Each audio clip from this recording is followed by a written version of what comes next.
Hello everyone and welcome to DLC.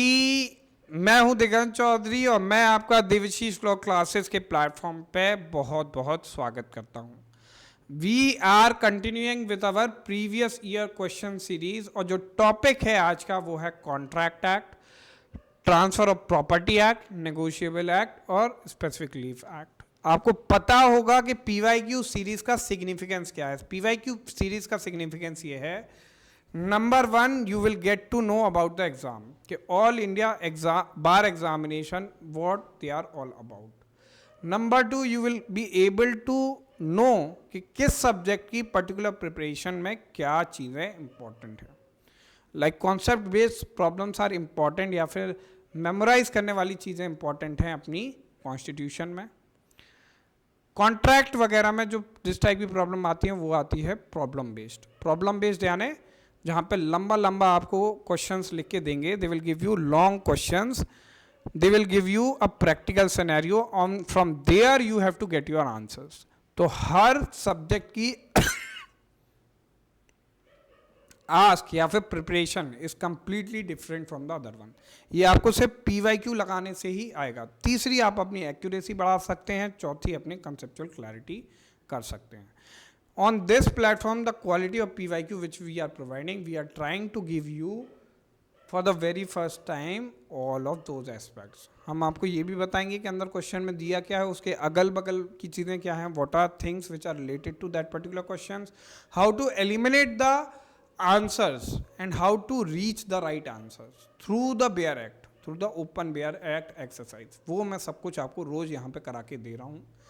हर उस बच्चे के साथ ये पीवाईक्यू शेयर करिए जिसके मन में डर है कि मेरा ऑल इंडिया बार एग्जामिनेशन का पेपर नहीं निकलेगा। यदि if you are not confident with all India bar examination preparation, तो you can have our course which is for 499 only, right. You can buy this particular course जिसके बारे में हम आगे पढ़ेंगे। पर अभी अपन वापस से आते हैं। ये 4 नवंबर को दोस्तों कोर्स शुरू हो रहा है जिसकी कीमत है 499। So if you are not confident in your preparation, I am doing everything for you. मैं हाईलाइटेड टेक्स्ट दे रहा हूँ BEAR Act के, मैं आपको मटीरियल प्रोवाइड कर रहा हूँ at a very low price. मैं आपको सब कुछ दे रहा हूँ, इंपॉर्टेंट केस लॉस दे रहा हूँ, सब कुछ दे रहा हूँ बना के। उसके बारे में एक सेपरेट वीडियो में डालूंगा आपके लिए कि what kind of quality we are having, but I am assuring you कि इससे बेहतर क्वालिटी शायद आपको मार्केट में ना मिले। ठीक है, अब आते हैं अगले क्वेश्चन पे। 28 क्वेश्चन था जिसे हम डील कर रहे थे लास्ट क्लास में। 28 क्वेश्चन तक अपन ने डील कर लिए थे। जो एग्जाम का ईयर है that is 2012 paper, so we are analysing 2012 paper, right. 2012 में जो एंट्री नंबर 28 थी वो ये थी कि ए लैंडलॉर्ड, एक लैंडलॉर्ड है, agrees to let his flat to be for the payment of monthly rent of ₹10,000। 10,000 के लिए वो बी को क्या दे रहा है, रेंट पे रूम दे रहा है। C agrees to act as surety, C क्या कर रहा है, श्योरिटी की तरह एक्ट करने के लिए तैयार है कि हाँ मैं श्योरिटी बनूंगा। तो ए हो गया। देखिए अब कॉन्ट्रैक्ट किस किस के बीच में हो गया। कॉन्ट्रैक्ट हो गया ए बी और यहाँ पे सी है। सी बना है श्योरिटी, है ना, श्योरिटी फॉर बी, और ये खड़ा हो रहा है ए के सामने as a guarantor to be. ये हो गया लैंडलॉर्ड, ये हो गया टेनेंट, ये भाई साहब हो गए surety.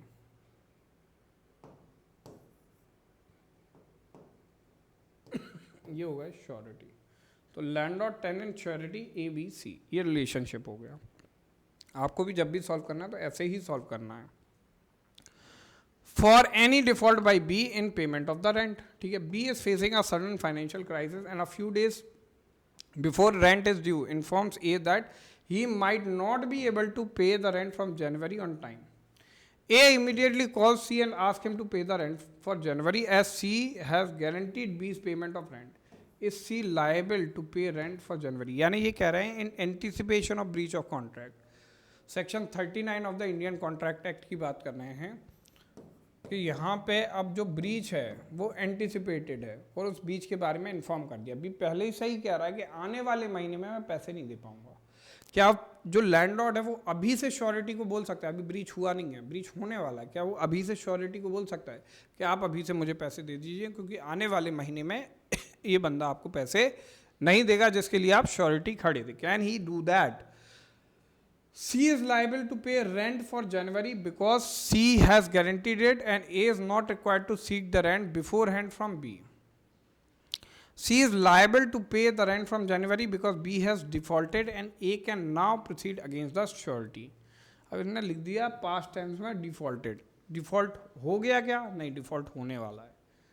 C is not liable to pay the rent for 25 January as the surety only guarantees performance and C is not personally liable for B's default. ये तो कुछ भी लिख दिया ना. C is not liable to pay the rent as B is yet to default. ये सही लग रहा है. And C's liability will arise only once B has defaulted. बस वही बात है.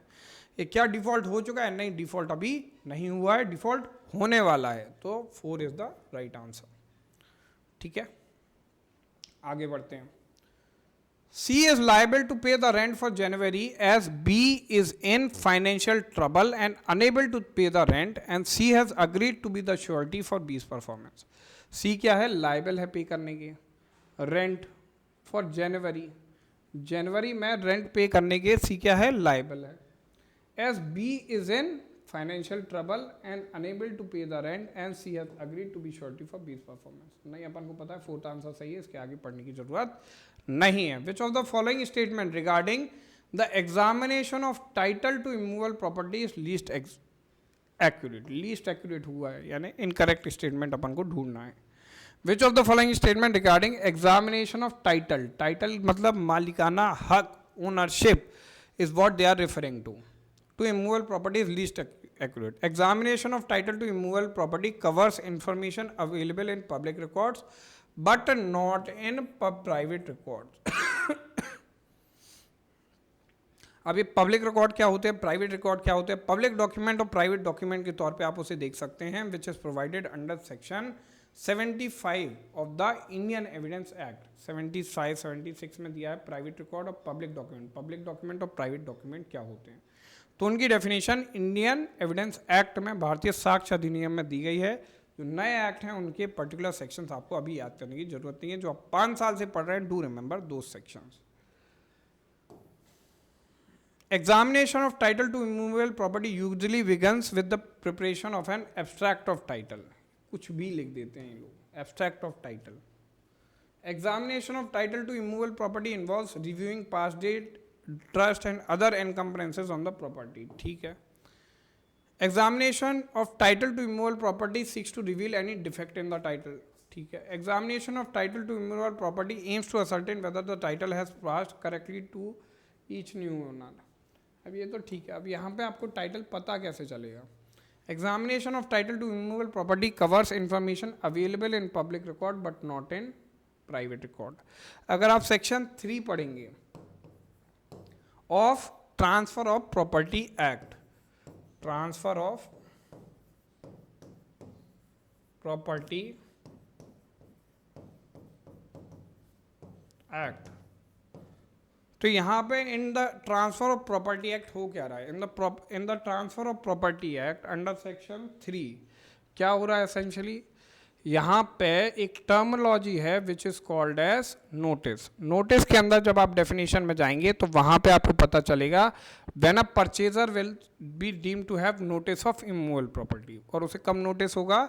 जब उस इमूवेबल प्रॉपर्टी के पब्लिक रिकॉर्ड में कोई बात ऐसी लिखी होगी. तो क्योंकि वो पब्लिक रिकॉर्ड का हिस्सा होता है, the office of registrar is a office of public record. You can gather information about any piece of land that you are interested to buy. कहते हैं ना नकल निकलवाना रेवेन्यू रिकॉर्ड से.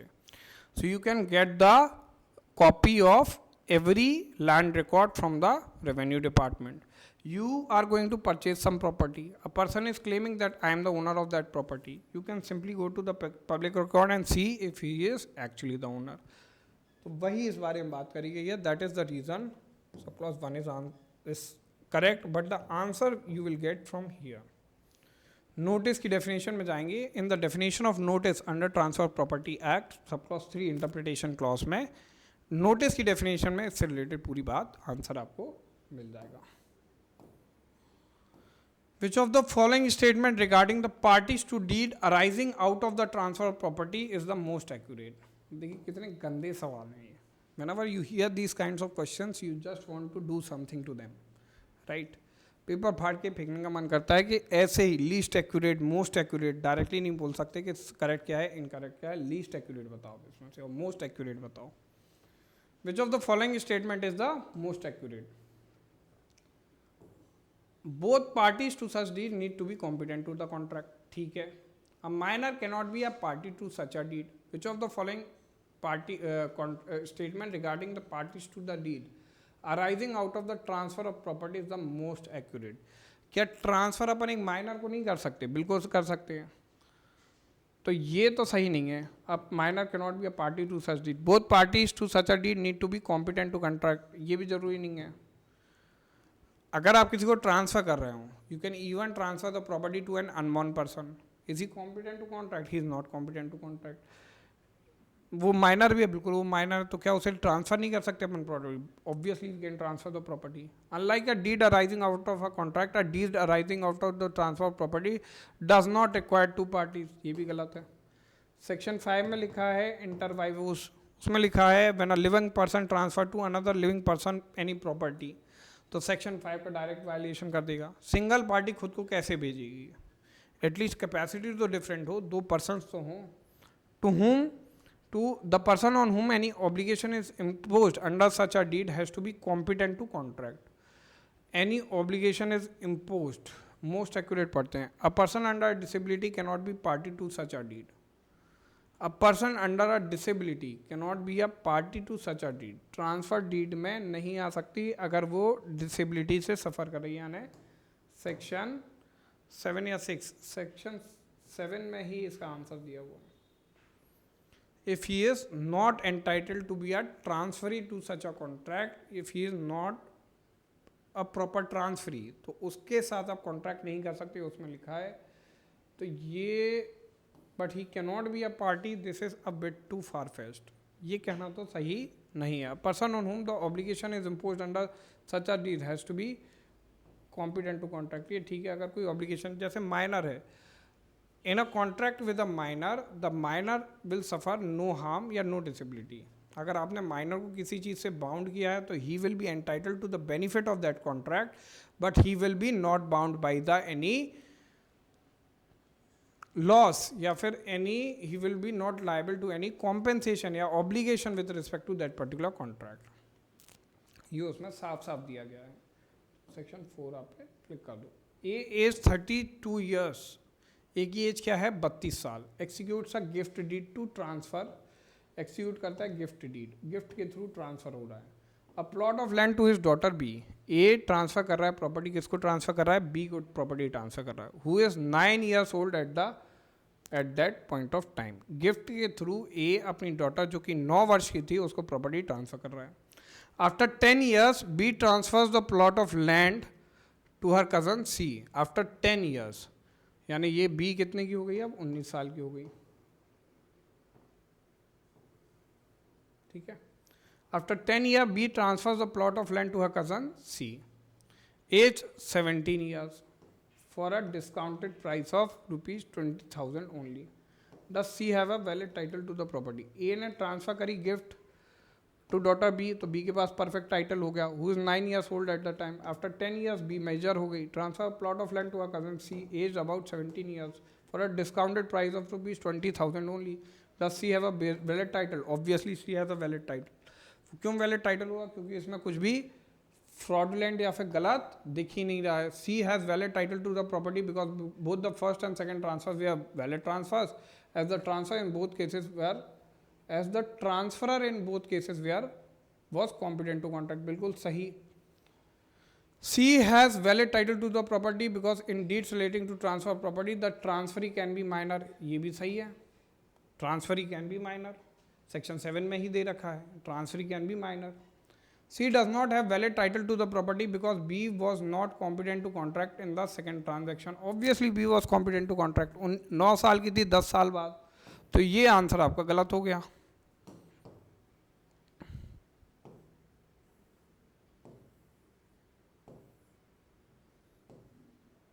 whether C has valid title to is to be ascertained by the court on the basis of whether the discounted price is considered to be adequate consideration. ये कोई नहीं है. Inadequacy of consideration is not a question of law. वो ये होता है कि आपकी inadequacy क्या होती है. Inadequate consideration is also a good consideration in the eyes of law. बस आपका जो कंसेंट होना चाहिए वो फ्री होना चाहिए. That is all that is required. आप कोर्ट को ये नहीं लगना चाहिए कि it is a sham consideration. C does not have a valid title to the property. C के पास क्या है? Does not have a valid title to the property because a minor can be a transferee only when there is no obligation on the minor to pay the consideration for the transfer. अब यहाँ पे आइए, ये क्या कह रहे हैं? सी को जो बेची है इन्होंने, सी तब थी 17 वर्ष की. C is a minor. If the transfer was similar as in the first transaction. अब यहाँ पे असेंशली हो क्या रहा है आप ये देख लीजिए. पहला वाला जो ट्रांजेक्शन है, ए मान लीजिए बी को दे रहा है, तो वो दे रहा है गिफ्ट में. Although B is what? Minor, है ना? But there is no simultaneous obligation on B. B के ऊपर कोई obligation नहीं है, तो this particular contract is valid. Now point number 2, दूसरा वाला transaction.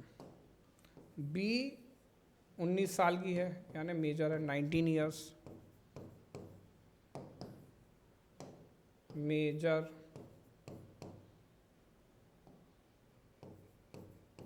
है ना. बी ट्रांसफर कर रही है सी को property which is of 17 years, यानी माइनर. अब सी कंसिडरेशन दे रहा है. Consideration for a what amount? Consideration for amount of 20,000. मतलब क्या है? C is now under an obligation, contractually obligated to give property to B. अब ये जो ऑब्लिगेशन है, you cannot impose an obligation on a minor because he is not a competent person to contract. तो उसकी तरफ से अगर कोई कंसिडरेशन फ्लो कर रहा है तो it will not be binding on him. Therefore the whole contract is invalid in so far as it puts obligation on the minor to perform some condition. इसलिए जो आंसर इसका दिया गया है वो दिया गया है 5. 5 is the right answer. C does not have a valid title to the property because a minor can be a transferee only when there is no obligation on the minor. अब ये अपना पर्टिकुलर जो concept है वो किस case law से आ रहा है? सी के अंदर जो कॉन्सेप्ट है वो आ रहा है ब्रह्मोदत्त वर्सेस ब्रह्मोदत्त के केस से. ब्रह्मोदत्त वर्सेस मोहरी बीवी. मोहरी बीवी का जो केस था, मोहरी बीवी वर्सेस धर्मोदर दास, ऐसा कुछ नाम था, इसका नाम याद नहीं आ रहा. बाकी मोहरी बीवी केस कहते हैं. माइनर के संबंध में सबसे लैंडमार्क जजमेंट जो था वो था मोहरी बीवी का केस. उसमें बोला क्या था कि contract with a minor is valid unless it imposes certain obligation on the minor and in that condition the contract with the minor can not be enforced in the court of law. अगर आप कोई obligation डाला है तो. Mohori Bibee versus Dharmodar Das, I don't remember the case, it has just stuck in my mind. याद ही नहीं आ रहा case का नाम पूरा. Which of the following statement most accurately describe the relationship between vested interest and contingent interest? Relationship most accurately, यानी इनमें से क्या करेक्ट है सबसे अच्छे से? Most accurately describe the relationship between vested interest and contingent interest, यानी क्या 19 और 21 किसका? Transfer of property act. 19 पढ़ लो, 21 पढ़ लो, आपको आपका आंसर मिल जाएगा.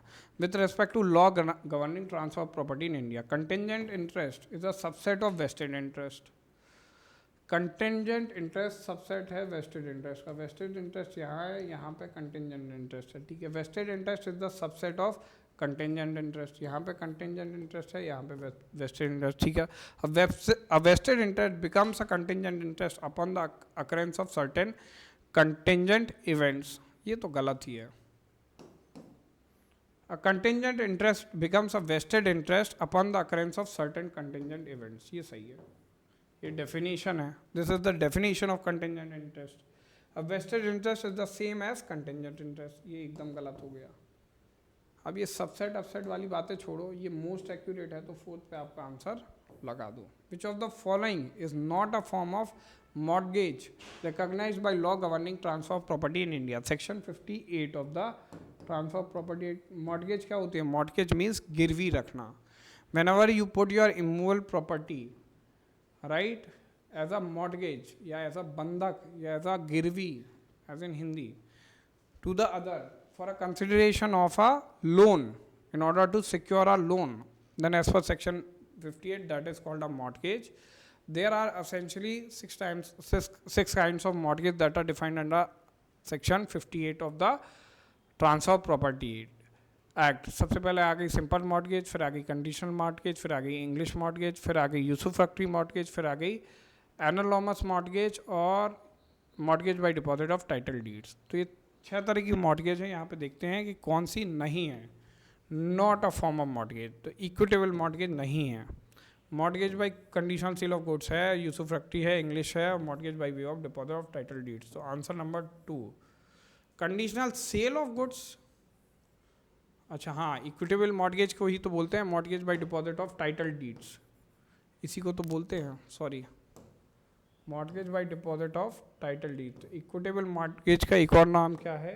इक्विटेबल मॉर्गेज का एक और नाम है टाइटल डीड्स वाली मॉर्गेज। टाइटल डीड्स वाली यानी कि आपने कागज़ रख के लोन ले दिया, mortgage by deposit of title deeds.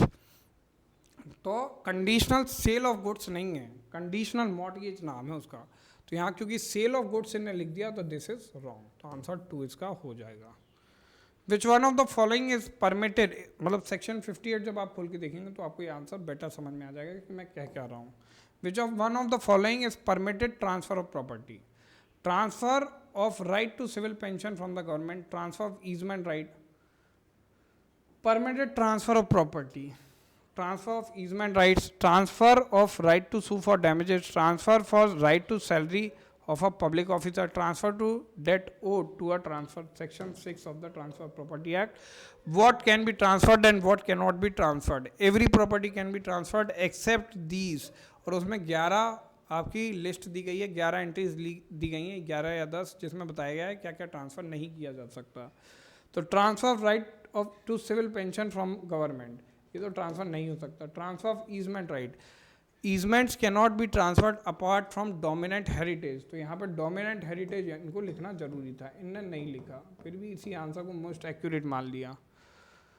Dominant heritage अगर नहीं दोगे, मतलब जब तक ज़मीन नहीं दोगे तो सिर्फ आप ईजमेंटरी राइट्स नहीं दे सकते, तो ये तो गलत है वैसे तो।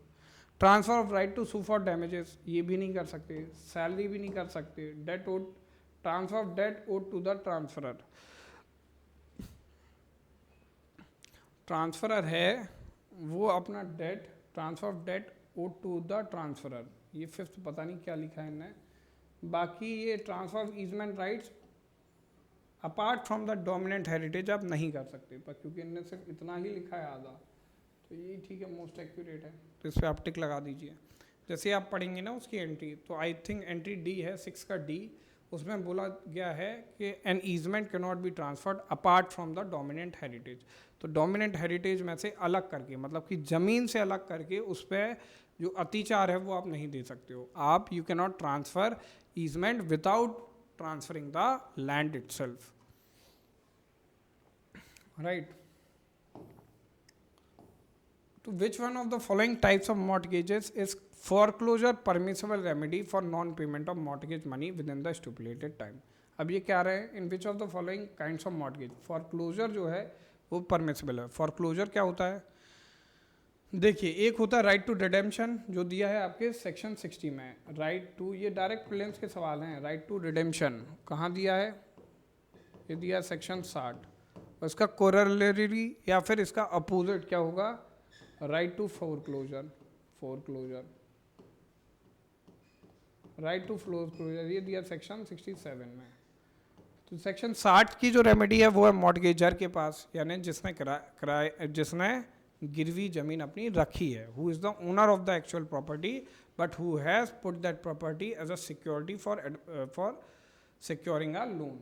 तो वो है राइट टू रिडेम्पशन इसके पास कि इसने जैसे ही पैसे दिए so you have to give the property, that is right to redemption. Right is foreclosure is with the mortgagee, जो क्रेडिटर है उसके पास है वो right. He can simply go to the court of law and say, your lordships, the period of giving back loan is over, so kindly foreclose this particular property. यानी आप इसे public auction से बेचें, आप इसका कुछ भी करें, but kindly return the money to me, वो होता है फोरक्लोजर. तो फोरक्लोजर जो है, which one of the following types of mortgager is foreclosure permissible remedy for non payment of mortgage. अब जैसे ये 6 टाइप की जो मॉर्टगेज थी ना, mortgage, simple mortgage, English mortgage, mortgage by conditional sale, anomalous mortgage, mortgage by deposit of title deeds और usufructuary mortgage, इन सब में से फॉरक्लोजर किस में परमिसिबल है? तो कंडीशनल सेल में तो है. ये देखिए कंडीशनल सेल में ही है, इन सब में नहीं है. इन सब में क्या होगा? या फिर पर्सनली लायबल हो. इंग्लिश मॉर्टगेज में आप पर्सनली लायबल हो, सिंपल मॉर्टगेज में आप पर्सनली लायबल हो. इंग्लिश मॉर्टगेज में आपके पास राइट ऑफ रीपरचेज है. Mortgage by deposit of title deeds में क्या है? Mortgage by deposit of title deeds में you are personally liable like in the case of simple mortgage, तो आपको सूट करना पड़ेगा. यूसुफ्रक्टी मॉर्टगेज में क्या है कि you only have the possession of the property, so your only remedy is to be in the possession of the property and get your advances as and when the property gives. तो property का जो किराया है उसी से आप चुकाओगे, you have no other option. तो mortgage by conditional sale 58 sub clause C, 58 का सब क्लॉज सी जाके आप देखोगे तो मॉर्टगेज बाय कंडीशनल सेल के बारे में दिया गया है, और वहाँ पे ऐसा दिया गया है कि the only remedy which you have in mortgage by conditional cell is foreclosure. अब आते हैं ए गिफ्ट्स द हाउस, ये पढ़ने में आ रहा है. हाँ, A gifts the house owned by her to B. A gift कर रहा है हाउस, तो उसके द्वारा owned by her to B, A B को गिफ्ट कर रहा है. हर ग्रैंड डॉटर, क्या है नेचर? ग्रैंड डॉटर का.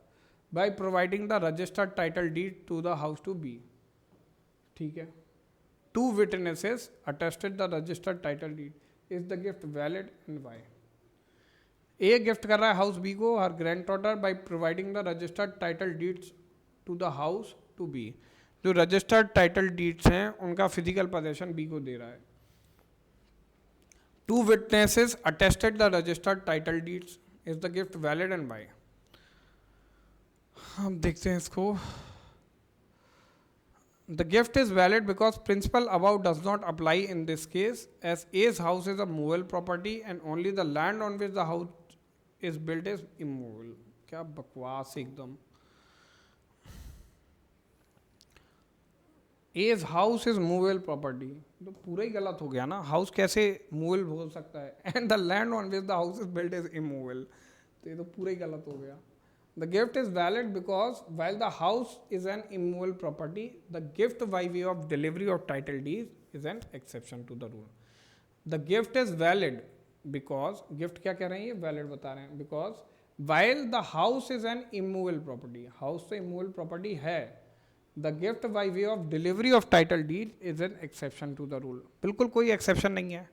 आप जाओगे 122 में 123 पढ़ोगे जब आप, तो आपको पता चलेगा कि गिफ्ट चाहे 100 रुपये से कम की भी हो, gift is only permissible bye way of registration. आप हाउस की रजिस्टर्ड सेल डीड्स दे नहीं सकते, आपको गिफ्ट डीड को भी रजिस्टर कराना पड़ेगा. That is the only way. Even if you have to transfer of property less than 100 rupees, तब भी आपको ये करना पड़ेगा. तो ये क्या कह रहे हैं? ये भी गलत है. The gift is valid because A handed over the immovable properties registered title deeds which were attested to by witness as a gift. ये कुछ नहीं होता. आपको गिफ्ट डीड बनवानी पड़ेगी, गिफ्ट डीड का रजिस्ट्रेशन कराना पड़ेगा. That is provided under section 123. तो आप जाइए 123 पढ़िए, आपको आपका आंसर मिल जाएगा. The gift is not valid, ये सही लग रहा है. Because the house is an immovable property and gift of house must be registered and attested by the witness. Gift deed बनवाओ. The gift is not valid because despite A handing over the registered deed to the house, the gift transaction has no witnesses. ये तो कोई मतलब ही नहीं है इसका.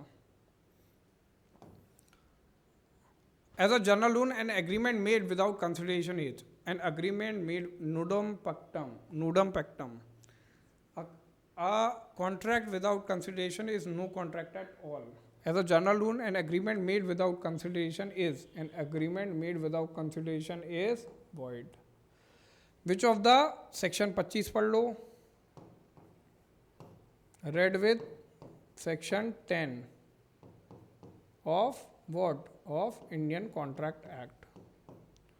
विच of the following is correct of the standard form of contract. अब standard form of contract होते क्या हैं? Standard form of contract essentially are those contract जो बड़ी बड़ी companies, big companies, when they come into contract with a smaller entity. Suppose you want to buy an insurance, you go to Life Insurance Corporation of India, they give you a form, and by filling the form and paying the premium you are buying the insurance. तो ये जो form है ना, this is a standard form of contract. वो individually they are not bargaining with each and every customer, they are simply stating out the terms. अगर आपको पसंद हो तो आप खरीदो, आपको ना पसंद हो तो आप आगे बढ़ जाओ. आप इन्वेस्टमेंट भी करते हैं जब मार्केट में, so you agree to the terms and conditions. आप फ़ोन में अगर एक्सेस देते हैं तो फ़ोन भी टर्म्स एंड कंडीशन देती है जिसे आप एक्सेस करते हैं. These are standard form of contract where a bigger entity is coming into contract with a smaller person या स्मॉल इंडिविजुअल या smaller entity, and there is bargaining difference between both the parties. Both the parties are not negotiating the terms. One party is clearly dictating the terms and the other party is either accepting the terms or not accepting the terms. उसको अपन कहते हैं standard form of contract. Which of the following is correct of the standard form of contract? It is a valid contract. Yes. उसको बस वो difference होता है उसको interpret करने का, बाकी it is valid. The party has no choice but to accept and sign the contract, both A and B. तो both A and B is सही. In famous Carlyle versus Carbolic small work company, small work, the honorable court held that the contract was accepted on being acted upon. इस case में क्या हुआ था? इस case में basically हुआ था कि इन्फ्लुएंजा फैला था, तो कंपनी ने निकाल दिया. The company stated there was an influenza spreading and the company stated that whoever eats our medicine and still contracts the influenza, हमारी दवाई खाने के बाद भी अगर आप बीमार होते हो तो we will give you 1000 pounds and this particular money is already saved with the banks. So this particular lady was there, she went to the chemist shop, took the medicine and still caught on the influenza. उसे फिर भी बीमारी हो गई दवाई लेने के बावजूद. So she went to the contract in there, the company said that she never consented to the offer. We gave an offer, public offer, but she never came to us and said, I am going to accept your offer. So there was no acceptance from her part and therefore no valid contract. The court said no. Once you have given a general offer, so anyone who has acted upon that offer will form a binding contract with you. तो general offer की वहाँ definition दी गई थी. Carlyle Smoke Ball Company versus Carlyle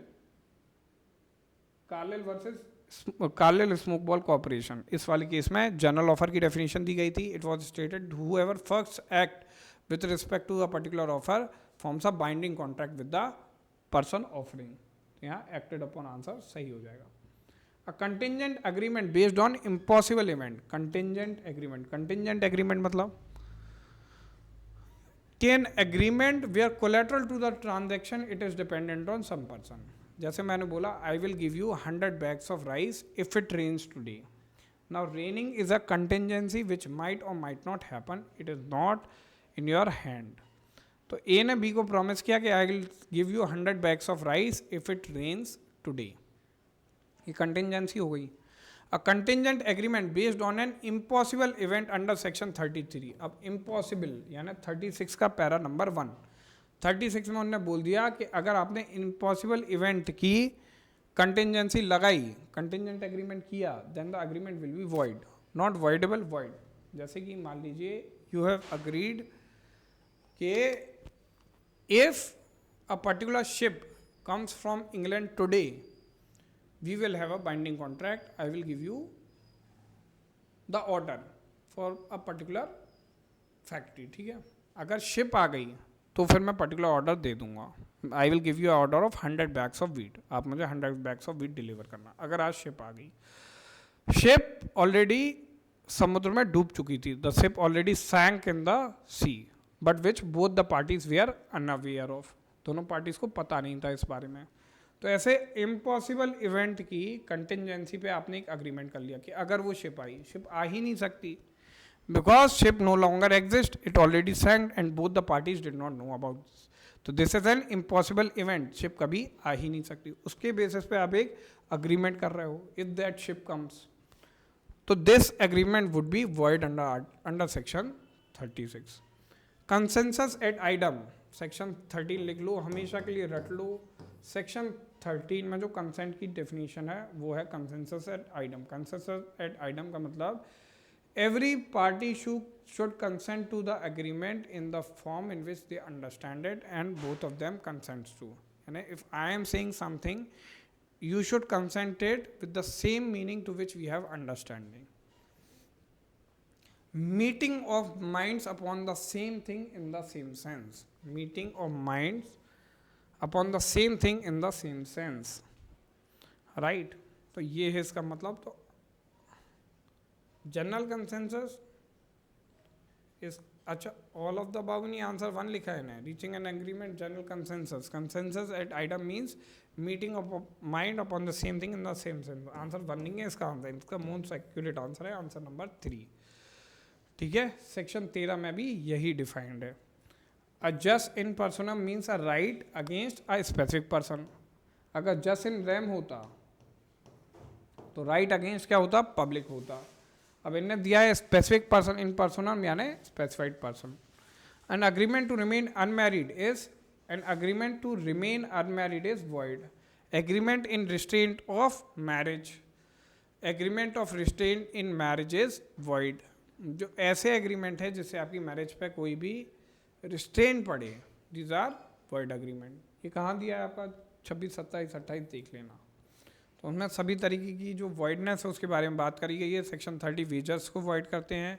फिर agreement in restraint of trade भी void है, agreement in restraint of wager भी void, contract भी वॉइड है। तो all these kinds of agreements are void agreement. Inadequacy of consideration does not make the contract void. Inadequacy कोई ground नहीं है, जैसा अभी भी अपन ने डिस्कस किया था कि even if that particular consideration is inadequate as per the general understanding, but it has no relevance when it comes to law. Law में inadequate consideration is a good consideration provided your consent is free. So with this I am ending the session right now. I hope you have enjoyed this session. Batch के बारे में एक बार आपको बता देता हूँ कि we are offering this batch, right? This is our second batch. First batch was successful. First batch is completed. The admissions to first batch is over. So you cannot access our first batch. We have launched the second batch after successful completion of the first batch. Second batch हमने launch किया जिसकी तारीख है 4 नवंबर. On 4th of November we will have our first very lecture of batch number 2. All of those who are still thinking about joining the batch, kindly do so. We assure you that in the entire market you will not get the kind of material, consistency, studies, conceptual clarity and personal level of attendance the way you are getting with us. So DLC is literally offering the cheapest batch and at the same time the best batch that is available. आपको ये वैसे भी पता चल जाएगा अगर आप MCQ series हम लोग जो अभी लाए हैं PYQ सीरीज़ उसमें कंपैरिजन करके देखें तो, right?